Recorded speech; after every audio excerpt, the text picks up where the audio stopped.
Hey, it's Greg Hensley with Stone Edge Surfaces, and what we're going to do for you today is we're going to throw a little concrete on the wall and show you how to quickly be able to stamp and carve out depictions of stone without having to get real extravagant and making yourself feel like you got to be an artist or anything of that magnitude. So the first thing we're going to do is we're going to go ahead and apply the material on the wall. You can refer to some of our Stone Edge videos for more of the application process.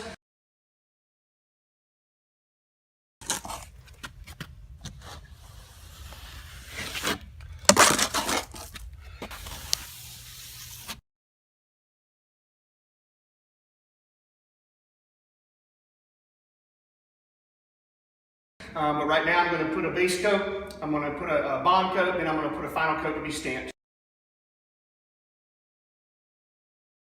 Okay, so the coat that we're putting on right now is basically our bond layer. It's an anchor layer, so that our top coat that we're going to put on will just hold nice and light onto this, so that we can put a much thicker secondary layer when we're putting our mix on. So when you put it on, you want to put it fairly tight. You may see a little bit of the ribs from the scratch coat, and that's okay. I just don't want to put it so tight that there's nothing there except for what's in the crevices of the scratch coat. There needs to be a tiny bit of body there to be able to hold on to your secondary layer, which is your top coat, to be stamped. So once I get this finished out, then I'll put the lighter layer on at a much heavier thickness to be stamped at that point.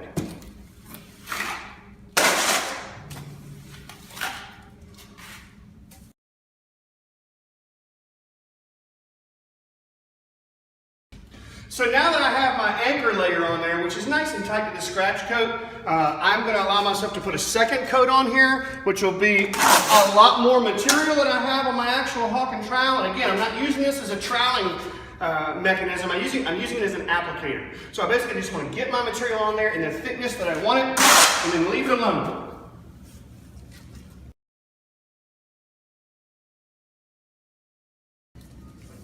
Okay.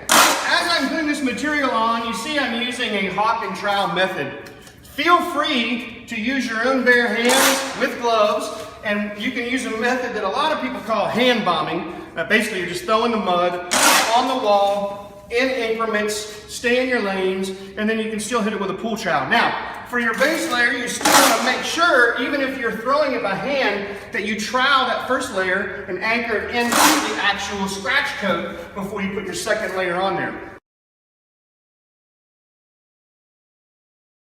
Now that, we're going to throw a little bit.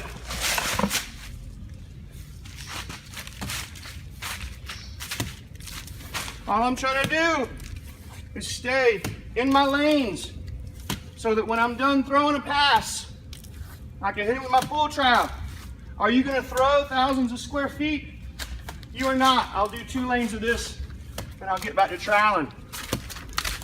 But if you're doing smaller jobs, fireplaces, small retaining walls, anybody can throw mix.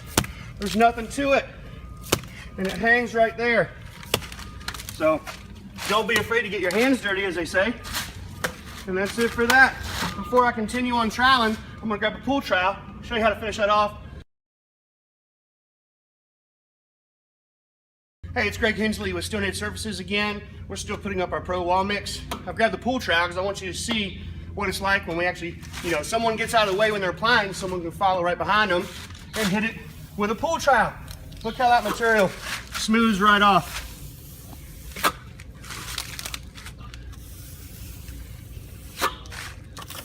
And that's all we're trying to do. Does it matter which way you trowel? It does. We never want to trowel down. So you can trowel up or to the side, okay? And don't feel like you got to get every little tiny blemish out, because the stamping is going to take care of that. But the reason why we don't want to go down, because we don't want to pull the material off the wall.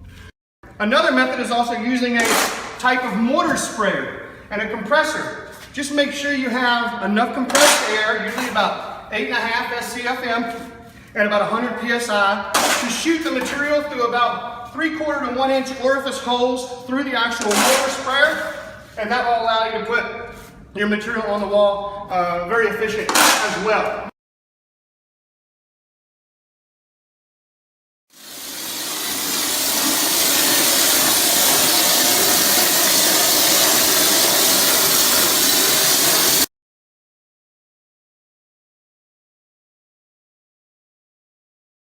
Now, keep in mind, when you're putting this material on the wall, as you see, I've done an anchor coat and I've done my secondary coat, which is much thicker.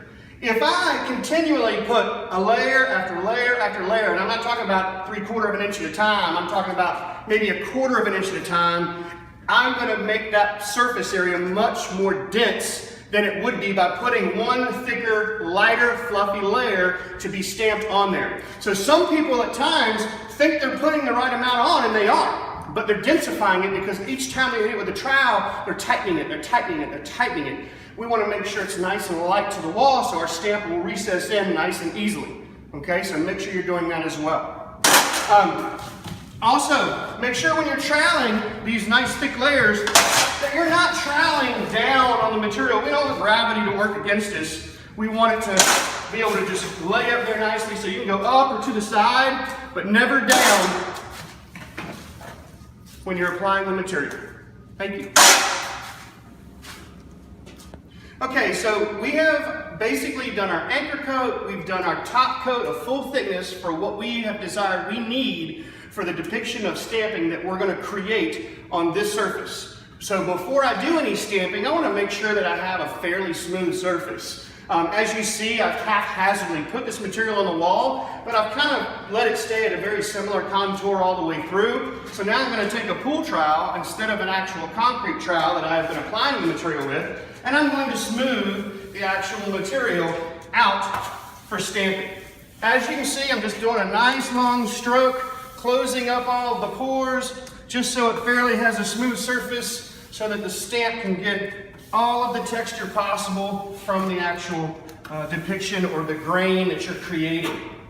Once you get most of it, don't continue to go over and over with the pool trowel, because now all I have is little small areas that I need to work with. And remember, you have tape below and beyond what you're actually doing that you're going to take away, so you have a nice clean edge for your stone that you're creating. So you'll be getting rid of this a little bit later, beyond the poly, the plastic, the tape down, weather stripping, whatever you may have. It's letting you have your nice edge to work with. Right now, I'm just trying to close it up so I can go ahead and do my stamping process.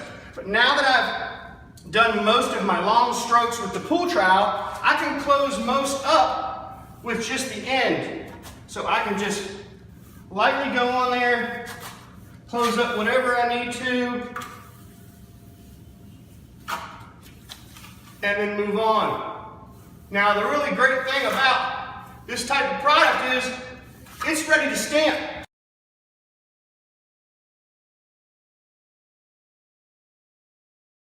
That's the great thing about stone edge surfaces material, is once you get it up on the wall, it's pretty much ready to go. So we're going to grab our stamps, grab our release agent, and go ahead and create the depiction of the actual stamps that we'd like to create, so we can come back and hand carve this surface in a manner by which we're creating a concrete stone look, a flagstone, a random stone, a castle rock. You can do dry stacks by hand. Don't overthink it. You're going to have a lot of people out there try to tell you that you really have to be an artisan and you really have to have that capability behind your being able to create this type of look. And that's not true at all.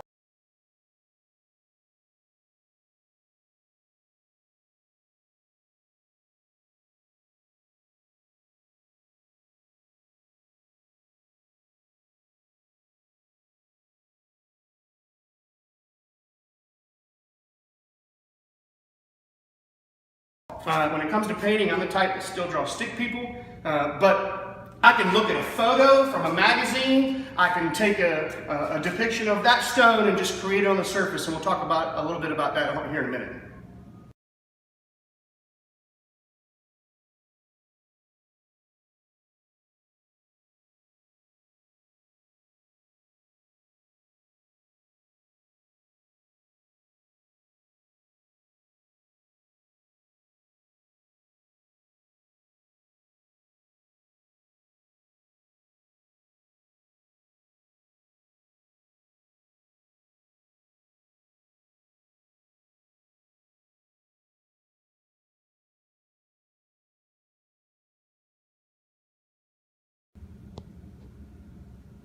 Hey, it's Greg Hensley with Stone Edge Surfaces, and today we've applied some concrete wall mix to be stamped to create a stone depiction. I have Nick Grog here with me, brand new to the company, has never actually touched this material or stamps before. We're going to be using our wall texture skin set of 3, and as you see, we offer a few other type of wall skins that you can buy as a set or you can buy individually as well. But today I'm going to show Nick here how we've already got the material on the wall, but we don't want to just put our stamp right onto the wall dry because it'll stick a little bit possibly and pull the material off the wall. So the first thing we want to do is use a bubblegum type liquid release agent. Spray the surface down and also spray your stamps.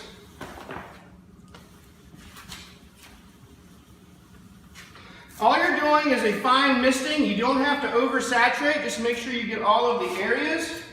Set that off to the side. We'll pick it up. As you notice, our stamps have 2 handles in the back of them. Okay? When you put your stamp in the air, when you hold it in the air and you take one hand off, what happens is you get a little bit of weight. Okay? Not as much represented with the regular skins as it does with the dry stacks. But I'm going to have Nick just start to begin to walk up, put his stamp anywhere he wants, stamp aside, nice and easy. Put the hand in the other handle, and then stamp it nice and easy, and pull it off. Don't have to stamp real hard at all, just nice and easy. The biggest thing is keeping it in one spot. All right, you pull it off nicely. Boom. All right.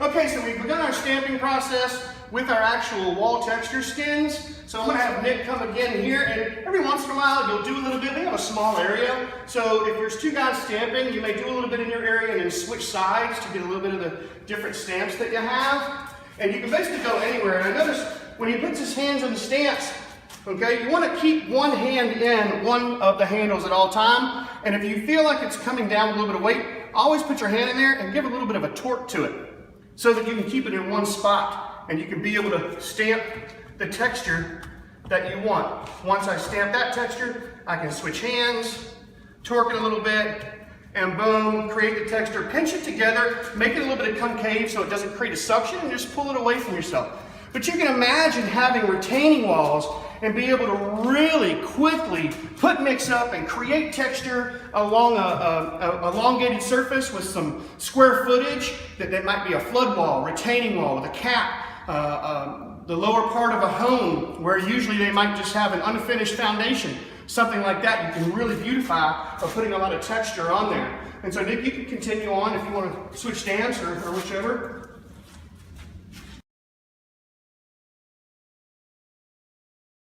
I tell you what, we'll hold it and let him, John.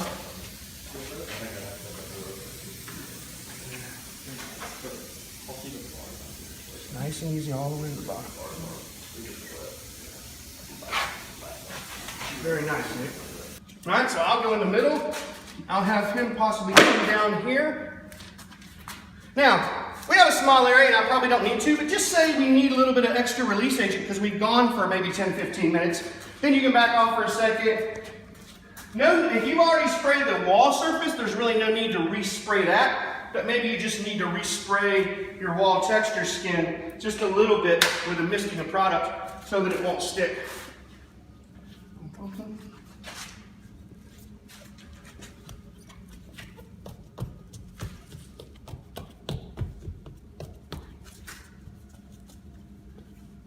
Okay, I'm gonna wait till he comes off because he's covered mine just a hair.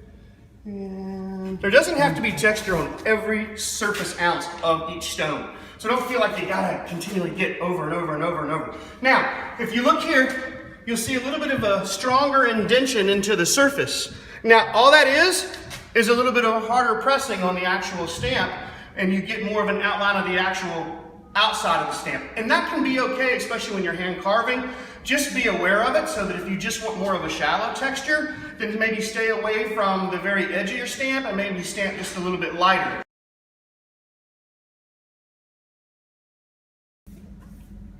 All right, guys. Greg Hensley with Stone Edge Surfaces. We've stamped for the most part this wall mix to be carved at a later time, not much later. We can probably wait another 15 minutes or we can wait another 3 or 4 hours. It really doesn't matter. It just depends on how clean you want your grout joints to be and maybe how used to carving you may be. If you're new at carving, you probably want to wait a little bit longer until you get used to how the material comes off when using our particular tools, the hand cutting tools that we use. But I just wanted to point out a couple of things. When you're stamping with wall mix, sometimes less is more. One being the amount of material that you use. We probably have a little bit more material than we actually need on this particular project, but we mixed up 2 bags for this particular 16 square foot section, and we went ahead and filled it up. So we'll get some nice bulbous stones when we hand carve. It'll be a really nice look. But if you don't want to have that much of a drastic 3D effect and you want some more shallow stone, just a nice, easy depiction, then maybe not press quite as hard on your actual stamps when you're pressing on the outside of the actual skin. So if I'm holding this skin up here, and this looks like the one here, if I press really hard around the edges, then I'm gonna get the depiction of the actual full perimeter of the stone. And you may not want that. Another thing that can happen is if you don't press straight in and straight out, maybe you go at it down here and you're kind of moving upward or down or to the side, you can separate the material just a little bit. And it might give you the appearance of a shrinkage crack or something like that, but it's really not. You've actually pulled the material away from itself because you kind of slid. So just remember, when you're stamping, straight in, straight out, you don't have to press real hard.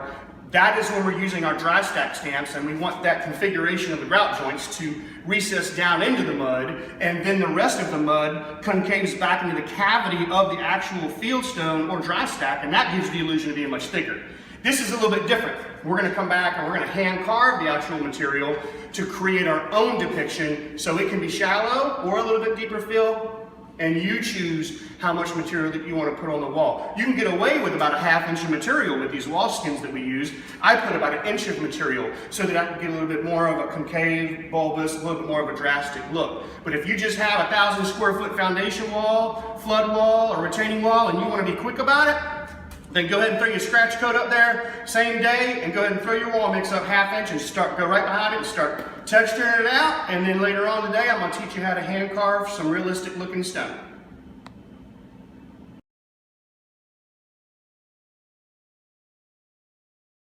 Hey guys, Greg Hensley with Stone Edge Surfaces, and today we've applied some wall mix concrete material to be able to hand carve to create a depiction of natural stone. And there's basic tools that you need to do that. You might need a carbide cutting tool that you would use for cutting tile, that we may use for sharpening and cutting in edges. We have our concrete cutting tool to create joints.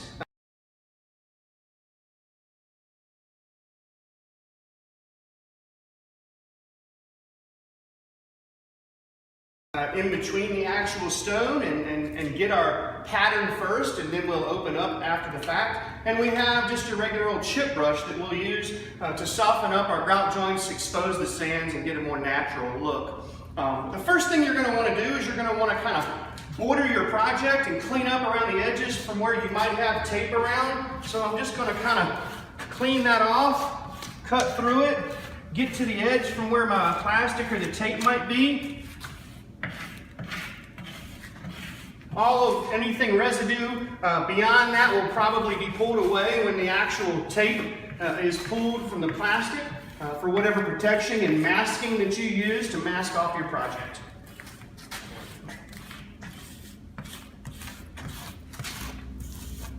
Hey, Greg Hensley from Stone Edge Surfaces. We've just got finished bordering this particular project.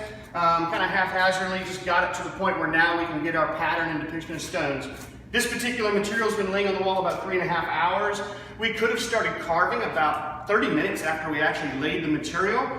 You just have a little bit different approach to it of kind of how timid you may have to be versus as you wait a little bit longer, as it gets firmer, you can kind of go a little bit faster. You can carve a little bit harder and be a little bit more aggressive. You don't have to worry about material falling off the wall or cutting a little further into something that you don't really want to, but it really doesn't matter because there are no perfect stones and you can always create a realistic looking stone using the stone edge vertical wall mix.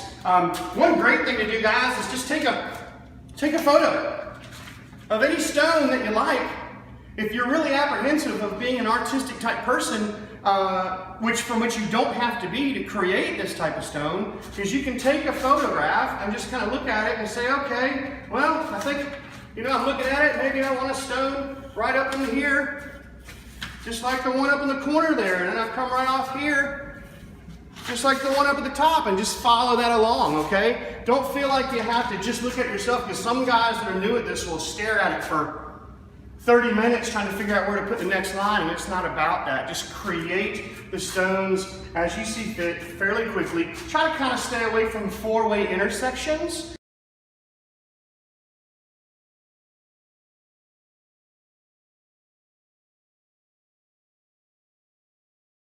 Four-way intersections just have a tendency to stand out when someone is actually carving. So what we'll do first is we'll use something similar. We'll go ahead and create our pattern first. We'll let you see the pattern, which will look pretty ugly at that point. And then we'll come back and open up the actual grout joints and make it look a little bit more like realistic stone. So we'll see you in a minute. All we're doing now is creating a little bit of our stone look. I'm really not thinking about where I'm putting my actual stone. I'm just coming through, creating, putting lines in. I may have a four-sided stone, I may have a three-sided stone, I may have squares. But as long as I don't have, like I said, a bunch of four-way intersections, I can create a lot of realistic looking stones. And first you're going to have your pattern, which is going to make all of the stones look fairly narrow and when you're actually applying it. But then we're going to open those grout joints up to more of a three-finger intersection, a little bit jagged edges. That's going to make the stones look a little bit more realistic appearance.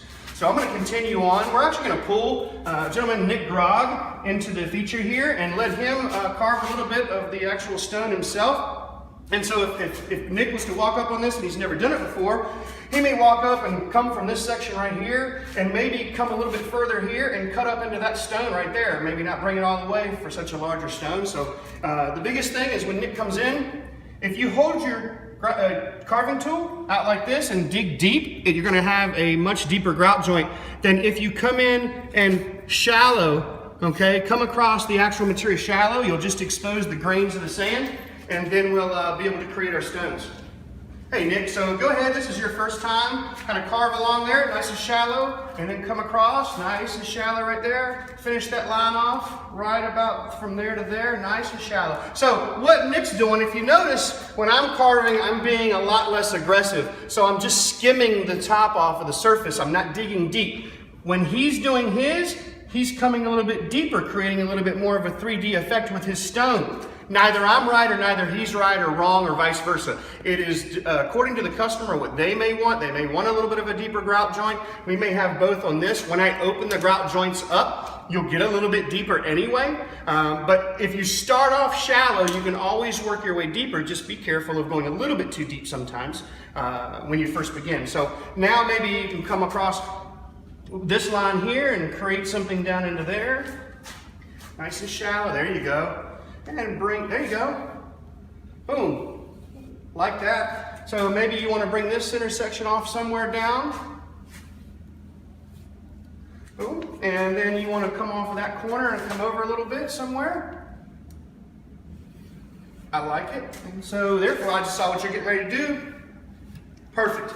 And I think that there's a little bit, some bigger stones here. So what you can do before you decide to make a bunch of smaller stones is maybe go ahead and open up your pattern a little bit to see what you have first before you decide to make some of the smaller stones. So now we'll begin to open up the actual surface area to get a little bit bigger grout joints, three-finger intersections to get a more realistic looking stone effect to the actual project. Now, you notice when I'm carving and I'm opening them up, I'm creating some of that 3D effect that Nick was creating down here, and that's okay as well. So the biggest thing is don't go at it perfectly straight. You want to have some jagged edges. You want it to feel like it has a natural stone appearance. And no two stones are perfectly mortared together unless you're doing a dry stack. If you're doing a dry stack, then I want that configuration to be right on top of each other. And I would be using a different type of tool, whether it's a carbide cutter or I'm squeezing my joint cutting tool together really tight to create that nice tight grout joint by which they're stacked on top of each other. If I want this appearance, this is the type of appearance where when you're standing 40, 50 feet away and it's already colored, I can tell that the stones are a little bit separated and they have a particular colored grout joint. If I want a dry stack, then I'm going to do them narrow and I'm going to make sure that my grout joints are accentuated with a dark color so that they stand out as a dry stack and have that dark, shadowy black configuration in between the actual stones. So again, we're just continuing on, opening up the grout joints, just enough to get a realistic appearance. In a second here, I'm going to have Nick come in again and do some of the bottom area. But you can see how it gets some of those edges of the actual stone and it gives it that realistic appearance look. Don't feel like you got to go at it slow. Just start carving away and let it create what it's going to create. Because if you stand over it for 30, 40 minutes trying to figure out, well, which stone do I want to carve next, you're never going to get it carved.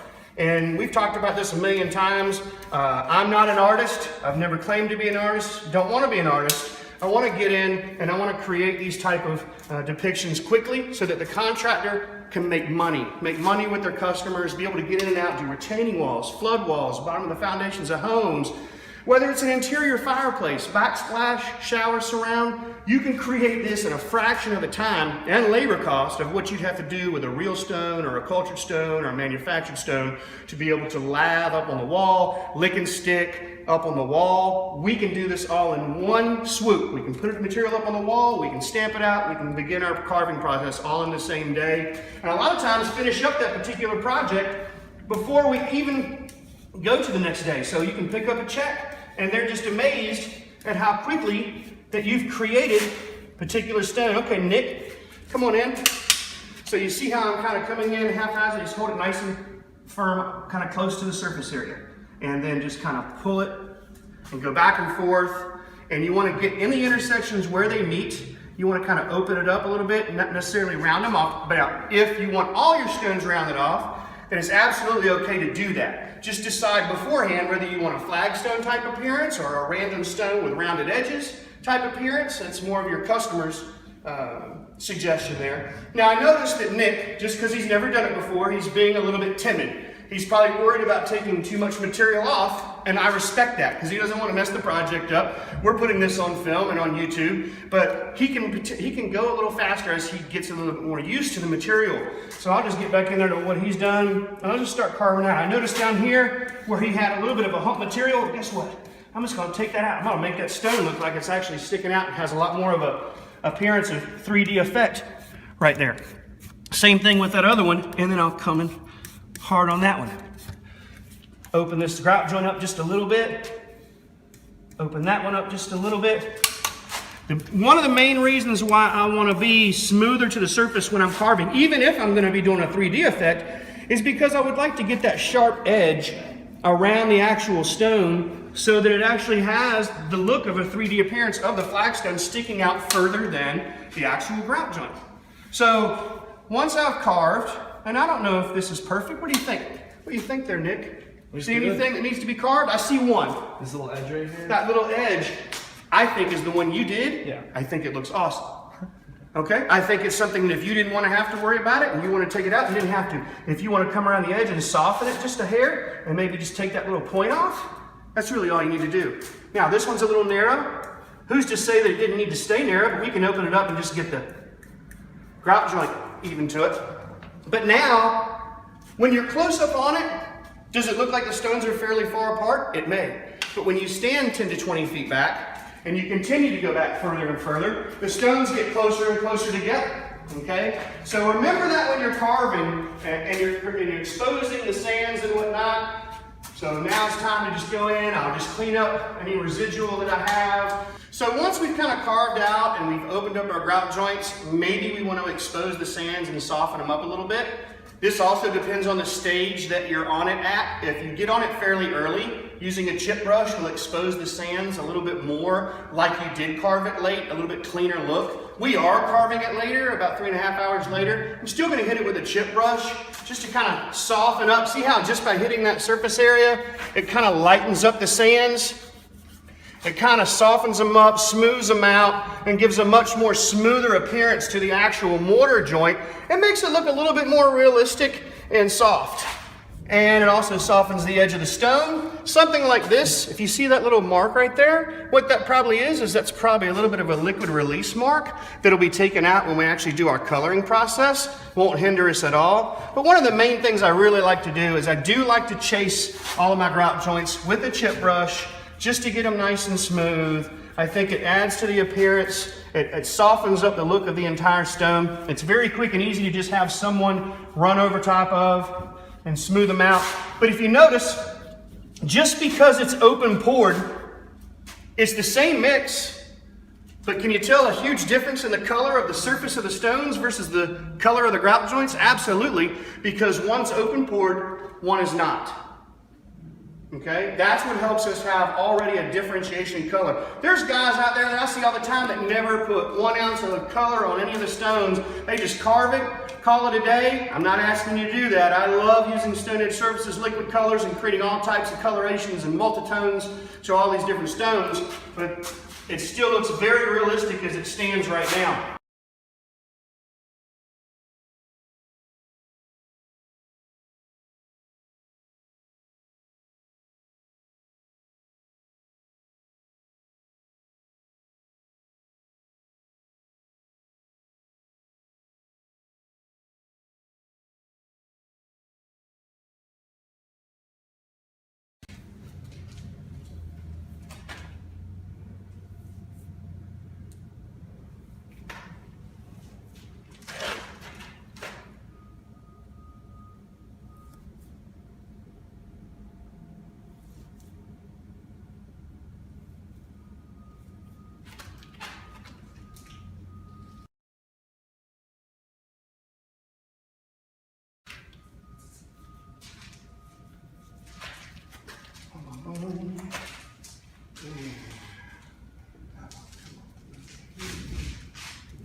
Alright, so we got a pattern. Use a pull trowel with the stone makers.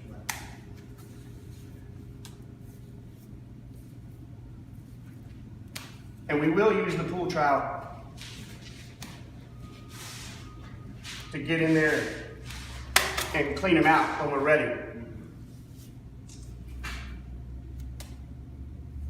Let's see how that closes up right there.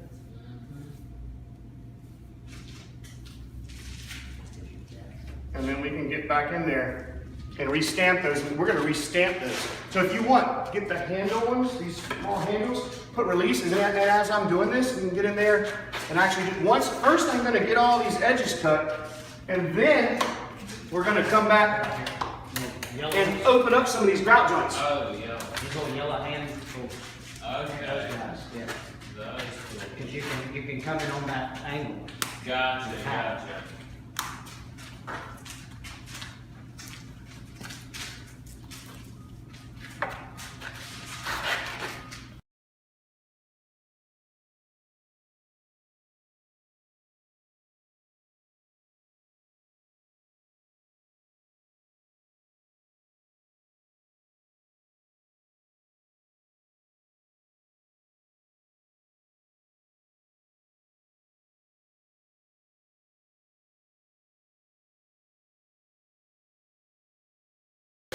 I've taken a beige, like a dark cypress, have a little bit in there. I didn't put anything with that. Took persimmon, put a little bit of charcoal with that. And then I have a charcoal so that we can do our lines and grout joints to get a differentiation. We may do the same things on these stones right here. We may differentiate it. We may do something when we do that with that. But right now we're just concentrating on these. So I've got the spray pattern very similar to the way we do when we let it mist on these surfaces. And I usually like to use the darker ones first, or the more drastic ones. So you come in,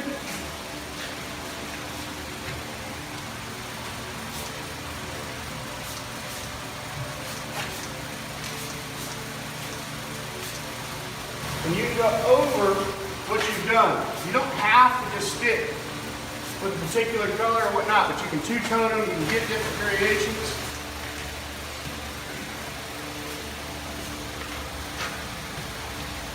Actually, I like that color as the base. And then we'll come back to secondary color now. This is dogwood and persimmon.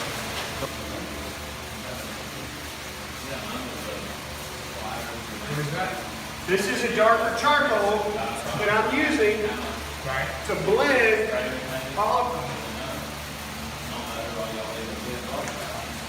all of the grout joints together. So you actually you enhancing the ground joints with I that am. too? Grid, shadow.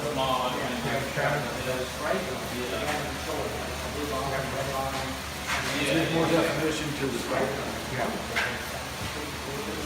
Then I can use my sponge very, very, very lightly to kind of blend anything. Yeah, that looks like a run up there, but how you handle that? And even that wouldn't really show up. But the biggest key is to utilize your sponge to a point. But you want those darker looks in your crevices. That's, look, we can leave it. It's going to dissipate away. You can hit it. It's just like it. Don't be scared. Feel better, we'll go ahead and fix it. Everywhere you spray to get dark into those ridges, make sure you blend it just a little bit. Yeah, no, that's You great. see what I'm saying? Yeah. And you differentiate it and you get all those different The other colors, it's enhancing your other colors and blending in together. That's exactly right. And you can do what I'm doing. You can do it too much and you'll wipe everything away. Yeah. When I first started doing this, like, oh, let me wipe a little bit more here. So right now, all I'm looking for is maybe in an area where I had a little bit of dark in the crevices. But look how much more depth it has now. It looks great. And this just lightens everything up.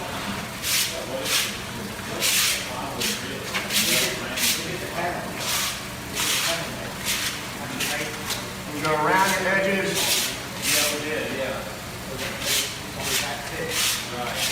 And remember, guys, less is more. So don't kill yourself trying to get every little nook and cranny.